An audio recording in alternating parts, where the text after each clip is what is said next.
북한의 오물풍선 살포와 GPS 교란 공격, 한국 정부의 9.19 군사합의 효력 정지와 대북 확성기 재개, 그리고 북한군의 군사분 개선 침범과 새로운 대응 경고까지 모두 2주도 채 안 돼서 일어난 일들입니다. 향후 북한이 도발 수위를 더 높일 것이냐 아니면 소강 국면에 들어설 것이냐를 놓고 관측이 분분한데 전문가들은 여러 도발 가능성과 함께 이 부분도 주의 깊게 지켜봐야 한다고 입을 모읍니다. 바로 북한이 주장하는 해상 국경선입니다. 북한이 이 개념을 꺼내든 건 올해 초부터인데 이를 빌미로 서해상 도발에 나설 가능성을 배제할 수 없다는 게 전문가들의 분석입니다. 국경선이라는 게 만들어졌기 때문에 너무 많은 소위 실질적 군사 충돌의 가능성이 훨씬 더 커져버린 거죠. 북한이 가장 중점적으로 독지도발 형태로 해온다면 역시 NLL이 될 가능성은 크다라고 생각합니다. 북한 국무위원장 김정은은 지난 1월 대한민국이 자신들의 영토, 영공, 영해를 0.001mm라도 침범한다면 그것은 곧 전쟁 도발이라며 남쪽 국경선을 언급한 데 이어서 지난 2월에는 연평도와 백령도 북쪽 국경선 수역에서의 대비 태세를 강화하라고 지시했습니다. 즉 남북 관계를 전쟁 중인 두 교전국 관계로 규정한 만큼 국가 대 국가 관계에 기반한 해상 국경선 개념을 주장하고 나선 겁니다.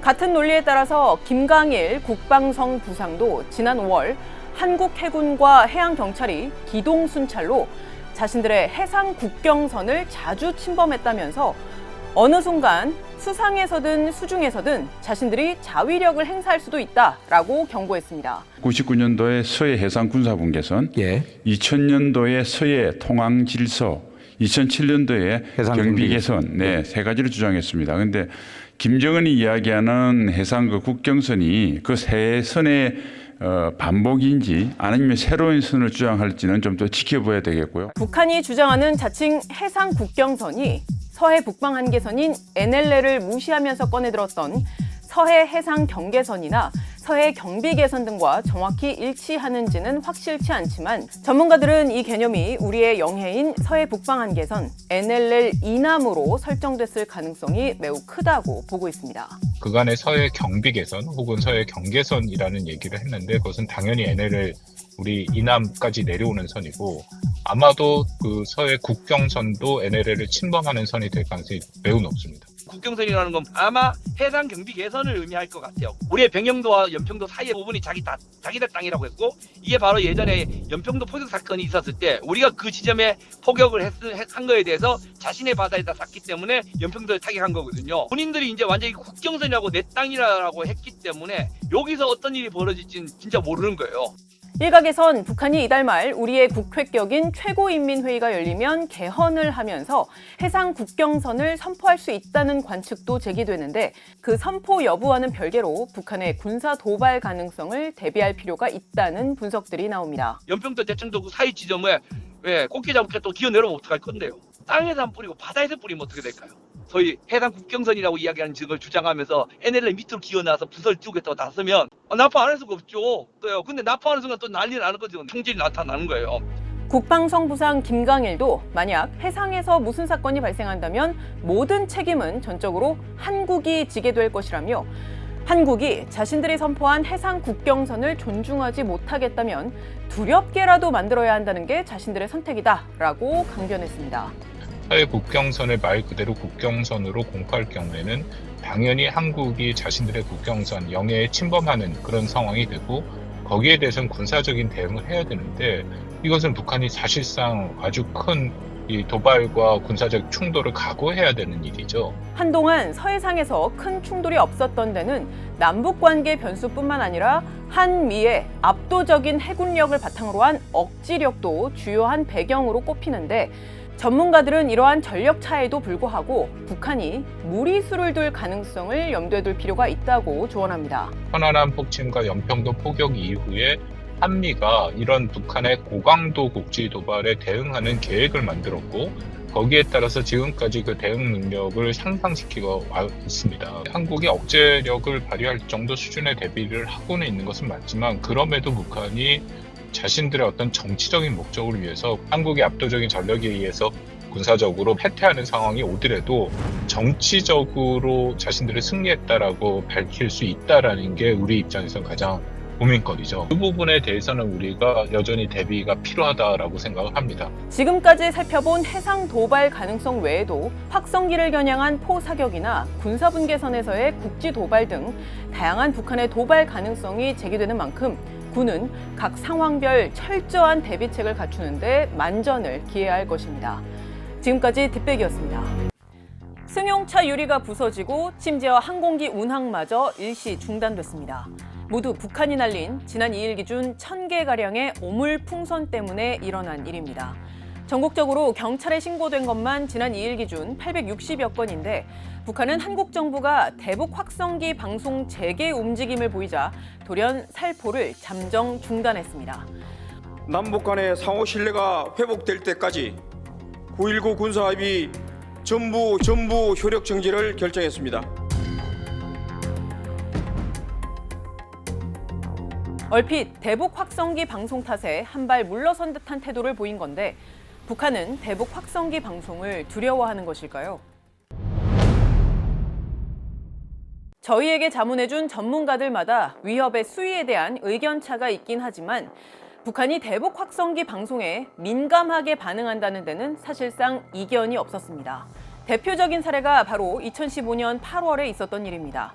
당시 서부전선 비무장지대에서 북한군이 설치한 목함지뢰로 우리 군 하사 2명이 중상을 입었고 이에 우리 군은 대북 확성기 방송을 11년 만에 재개했는데 이때도 북한은 발끈하며 포사격을 했습니다. 그리고 이후 열린 남북 고위급 회담에서 북한은 한국의 대북 확성기 방송 중단을 강력히 요구했습니다. 당시 홍용표 통일부 장관이 북한의 관심사는 오로지 확성기 중단이었다. 확성기 문제에 집중하더라라고 말했을 정도였습니다. 목함지뢰 이후에 우리가 대북 확성기를 재개를 하니까 북한이 거기에 조준 사격을 했고 그래서 거기에 대응 사격을 했더니 북한이 먼저 대화를 제시했죠. 그렇게 해서 합의에 자신들의 목함지뢰를 사과를 하는 유감 표명을 하는 또 거의 첫 사례가 나타납니다. 그들의 입장에서는 대북 확성기가 그렇게 불편하다라는 부담이 된다라는 것과 확인된 대표적인 사례 중에 하나죠. 게다가 김영철 북한 정찰총국장은 비슷한 시기에 외신 기자회견을 평양에서 자처하고 한국의 대북 확성기 방송을 대놓고 비난하기도 했습니다. 확성기 방송이나 비라설포는 우리 측 지역에 대한 노골적인 심리전입니다. 놈들이 무모한 도발은 기필코 값비싼 징벌을 받게 될 것입니다. 2015년뿐 아니라 2010년 천안함 피격과 또 2016년 4차 핵실험 등 북한의 중대 도발이 있었을 때도 정부는 대북 확성기를 재개했는데 그때도 북한은 민감하게 반응했습니다. 이렇게 북한이 그동안 민감하게 반응해온 이유는 대북 확성기 방송 안에 담긴 내용들 때문입니다. 크게 K-팝을 비롯한 한국의 가요와 또 김정은 정권의 문제점들에 대한 적나라한 사실 등이 담겼는데 이 내용들이 전방에 있는 군인들과 또 주민들에게 직접 선명하게 가닿는다면 그 자체로 체제에 부정적인 영향을 미칠 수 있기 때문입니다.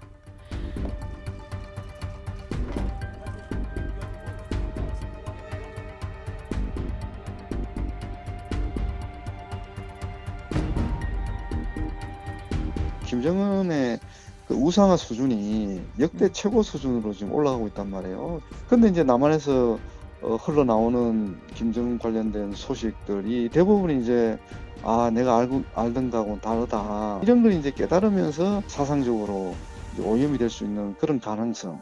이런 것들이 이제 북한 당국이 굉장히 경계하는 부분이라고 할 수 있는 거죠. 실제 대북 확성기 방송으로 북녘에 송출된 내용 중에는 이런 것들이 있습니다. 북한 정부 여러분, 사람은 누구나 다른 사람에게 드러내기 싫은 비밀이라는 게 있죠. 하지만 독재 국가에서는 그런 인간의 본능까지도 통제하는데요. 조선이 안고 있는 모든 문제는 김정은 세습 정권의 독재성과 연관되어 있다. 다만 이런 내용들이 얼마나 정확히 전달이 됐는지는 북한의 날씨와 지역, 거리 등 다양한 변수에 따라 달랐던 걸로 보입니다. 탈북민들 사이에서도 여러 상반된 증언이 나오는 이유입니다.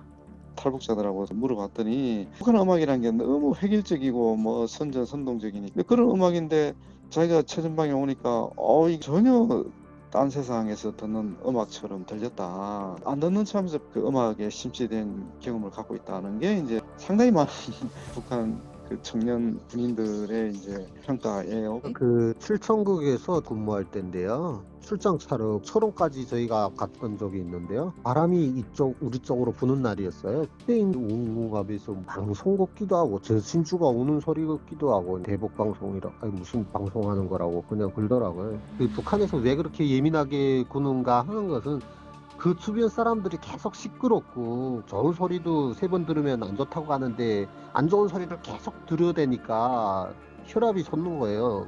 남한에서 그걸 틀면 또 북한에서도 같이 튼다고 그래요. 그러면은 아예 그 지역 주민들이 완전 생지역이래요. 그 무슨 소리 하는지도 하나도 안 들리고. 북한이 얼마만큼 큰 위협으로 느끼는지에 대해선 전문가들 의견도 분분하지만 확성기의 문제는 최고 존엄에 관련된 문제. 누가 들어서가 아니라 최고 존엄에 대한 것들은요 넘길 수가 없는 거예요.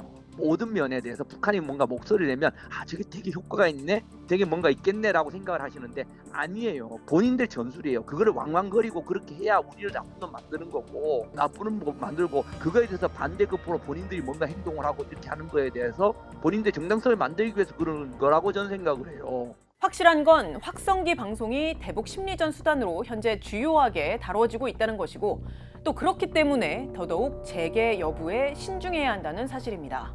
북한이 도발을 한다든지 할 경우에 그것을 멈추게 할 수 있는 한국이 북한에 영향을 줄 수 있는 몇 안 되는 핵심 수단이기 때문에 신중하게 사용하고 북한의 더 심각한 도발을 막거나 거기에 대응 형태로 사용하는 것이 더 적절하다고 판단을 합니다. 실질적으로 가장 피해를 입는 것은 접경 지역에 있는 주민들이죠. 북이 조준 사격을 하겠지만 그것이 오반이 나서 마을로 떨어질 수도 있는 거고 자기 집에 떨어질 수도 있는 겁니다.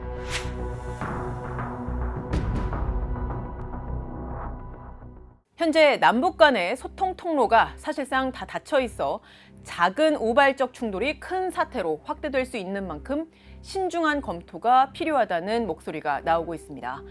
지금까지 뒷백이었습니다.